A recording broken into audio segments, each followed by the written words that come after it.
What's up guys? So for today's video, magbibigay lang tayo ng review dito sa ating smartwatch na napakatibay.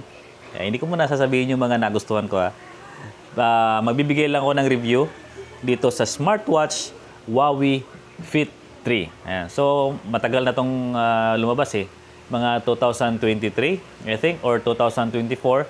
But nabili ko siya noong August last year, 2024. Dahil nga nagustuhan ko, na-impress ako, sinubukang hiramin ni misis ko itong smartwatch ko at nagustuhan niya. So, ayun nga, nangyari na bumili na rin siya. Binilhin ko siya ng smartwatch at kaya twinning kami. Yung sa kanya is puti, sa akin naman is itim. Well, anyway guys, magbibigay lang ako ng review. Ano yung mga nagustuhan ko muna? Yung mga nagustuhan ko dito sa smartwatch na to, number one, tadadan, syempre, value for money. Guys, aminin natin, mahal si Apple. Ayan. Mahal si Apple and naghahanap tayo ng mura. Okay? Na pwedeng kamukha siya ni Apple na pang fashion. At the same time, yung mga features naman niya is andun din. Okay? Hindi naman totally lahat, but andun din. Okay? So yan guys, yung mga kinonsider ko, number one yon. Number two na kinonsider ko, aside sa price, kinonsider ko rin yung kanyang looks. Yan. Tingnan nyo naman, yung ano niya, yung looks niya. Very premium. Ayan o. Yung sa wife ko naman, ayan o. Tingnan nyo guys, ito yung nakaka-impress. Actually, itong kulay na to yung nagustuhan ko. But, siyempre, pambabae siya. Mas bagay sa kay misis ko. Nakikita nyo? Familiar, di ba? Kay Apple. Smartwatch. Anyway, guys, isa yun. Pangalawa yun sa nagustuhan ko. Yung looks niya. At doon sa looks naman, nagustuhan ko rin is hindi bulky yung kanyang screen. Ano, tingnan nyo. Tamang-tama lang siya, guys. Ay talagang, I mean, what I'm saying is, hindi, meron kasi mga smartwatch na ganito din yung design, kaso malalaki yung screen. Ayoko ng ganun. As much as possible, maliit. Katulad ng Apple.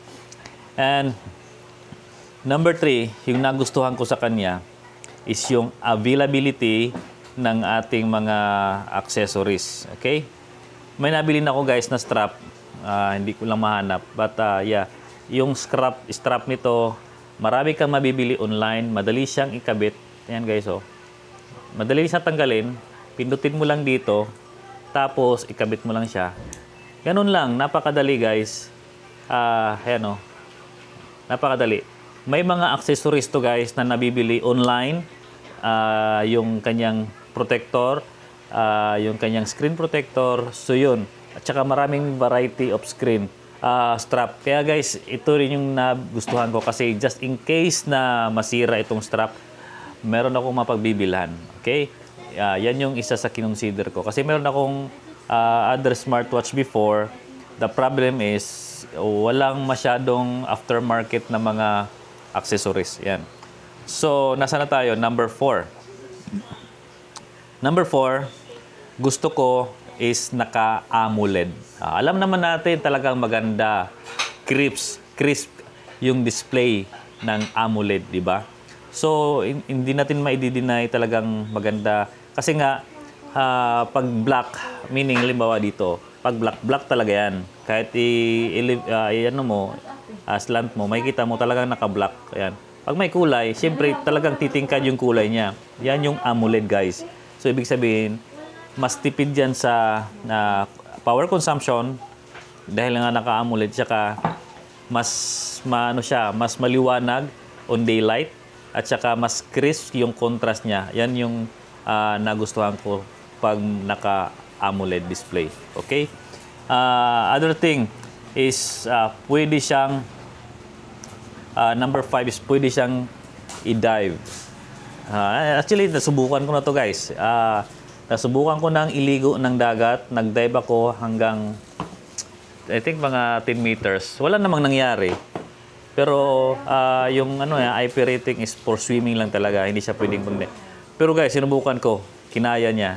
Nag-sumisid ako, mga almost 10 meters. Wala namang nangyari. Yan guys, so at saka yung ano niya, meron siyang features na pag napasukan siya ng tubig, pwede mo siyang i-eject. Dito lang. Ayan o. May ejection siya. I-eject mo lang yan o. Pwede mong i-eject dito. And other thing na nagustuhan ko dito, GPS niya siya guys. Ano ba yung ibig sabihin ng bakit ko nagustuhan yun? Siyempre pag I'm using this for my outdoor activities. Hiking, running, swimming, ayan. Ayan mga gusto kong activities sa outdoor guys. So, sa aking pagtatakbo, so, nagiging sagaba sa akin magdala ng phone. Okay? So, with that, kailangan ko kasing ma-record kung ano yung mga destination ko, ano yung mga dinaanan ko. So, matatrack yung record ko. So, hindi ko na kailangan ng phone. Actually, hindi ko na kailangan ng phone. Dahil nga andito na, may GPS na siya, nare-record na. Once I connect to my Huawei app doon sa aking phone, automatic nakikita niya yung maps, saan ako. At may yung animation niya, nandun na rin, makikita mo. Okay? So, yan, plus points yan sa akin. Ano pa yung nagustuhan ko? Nagustuhan ko guys, kasi nga, wala kang phone, di ba? Tatakbo ka na walang, boring, boring, kasi nga walang music, okay? So, nagustuhan ko dito guys is nakakapag-play ng music mismo within this iPhone, smartwatch. Dito, pipindutin ko lang or swipe ko lang. Oh, ayan oh. Volume. Volume please. Ayan.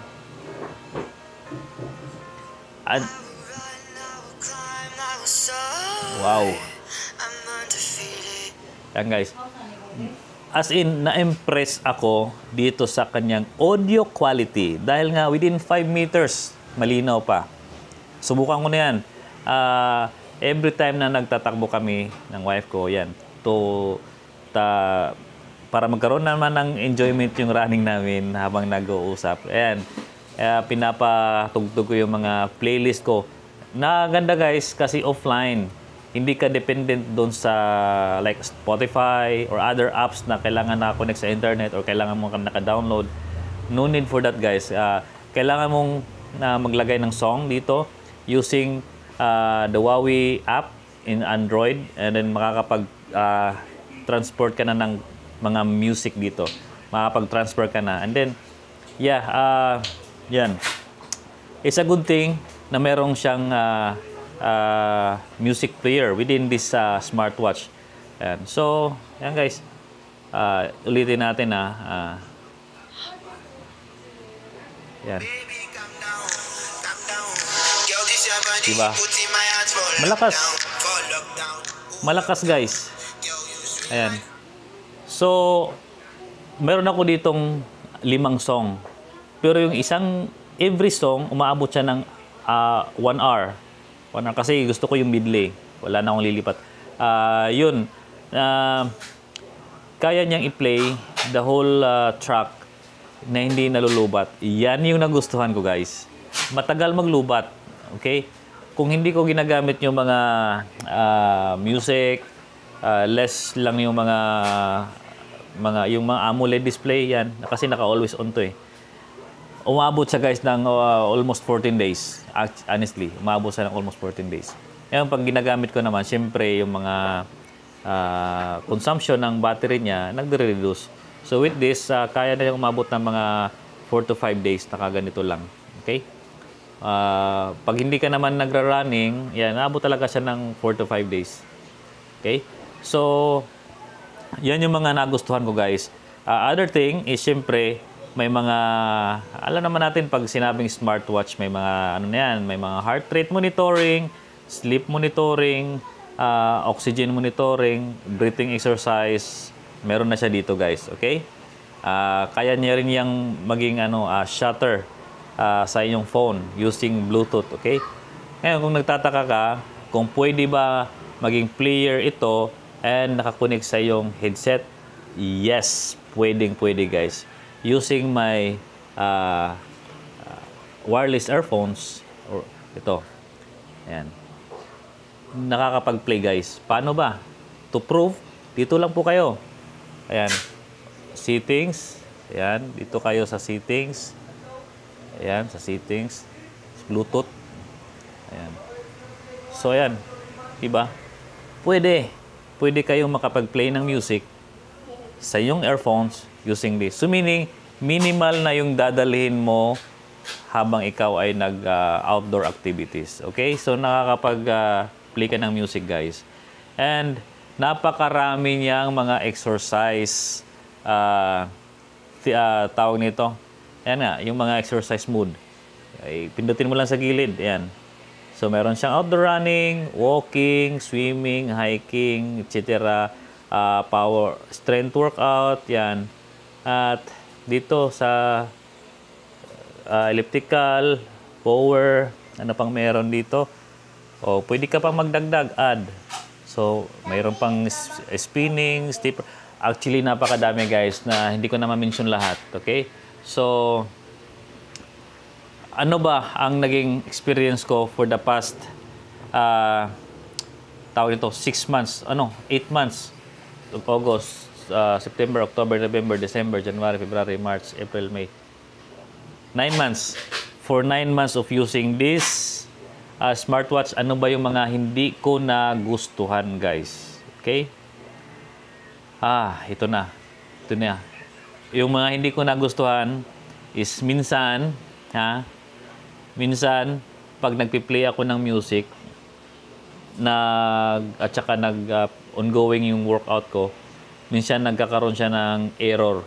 Yung error niya is hindi naman nagkakaroon ng error doon sa pag-process ng workout mo, doon sa kanyang audio. Okay? Kasi meron siyang assistant.